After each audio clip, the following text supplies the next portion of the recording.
ದಿಟ ಅಂದ್ರೆ ಚಿಕ್ಕ ಮಕ್ಳಿಗೆ ಏನಾದ್ರು ಈ ತರ ಹೊಡೆದ್ರೆ ಕಂಬಿ ಎಣಿಸ್ತಿರ್ತಿ ಅಷ್ಟೇ. ನಾಯಿ ಮರಿ ತಿಂಡಿ ಬೇಕೆ. ಈ ಶಿಶು ಗೀತೆಯನ್ನು ಬರೆದವರು ಯಾರು? ಹಾ, ಯೋಗರಾಜ್ ಭಟ್. ಯೋಗರಾಜ್ ಭಟ್ಟ? ಅವ್ರೇ ತಾನೇ ನಾಯಿ, ಕೋತಿ, ಕರಡಿ ಅಂತೆಲ್ಲ ಬರೆಯೋದು. ಹಾ, ಆಮೇಲೆ ಹಳೆ ಪಾತ್ರೆ, ಹಳೆ ಕಬ್ಬಣ, ಹಳೆ ಪೇಪರ್ ತರ ಹೋಯ್. ಓದು ಅಂದ್ರೆ ಇದೇನೇ ದಬಾಕಿರೋದ್ ನೀನ. ಸರಿಯಾದ ಆನ್ಸರ್ GP ರಾಜರತ್ನಂ. ಏಯ್, ನಾನೇನಾದ್ರೂ ನಿನ್ ಜಾಗದಲ್ಲಿ ಇದ್ದು ನಂತರ ಟೀಚರ್ ಸಿಕ್ಕಿದ್ರೆ ನನಗೆ ಚಿಟ್ಕೆ ಹೊಡೆದಂಗ್ ಉತ್ತರ ಕೊಟ್ಬಿಡ್ತಿದೆ ಗೊತ್ತಾ?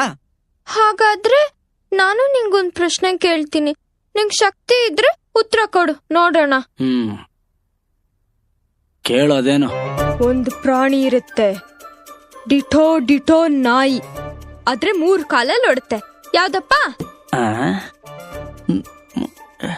ಕ್ಯಾಂಗ್ರೋಗೆ 2 ಕಾಲು, ಓತಿ ಕೆತ್ತ ಮಾಮೂಲಿ 4 ಕಾಲು. ಈ 3 ಏನೋ ದೊಡ್ಡ ಸೈಂಟಿಸ್ಟ್ ತರ ಯೋಚಿಸ್ತಿರೋದ್ ನೋಡು. ಅಷ್ಟು ಗೊತ್ತಾಗ್ಲಿಲ್ವಾ? ಅದು ನಾಯಿನೇ, ಆದ್ರೆ ಕುಂಟ್ ನಾಯಿ. ಕುಂಟು ನಾಯ?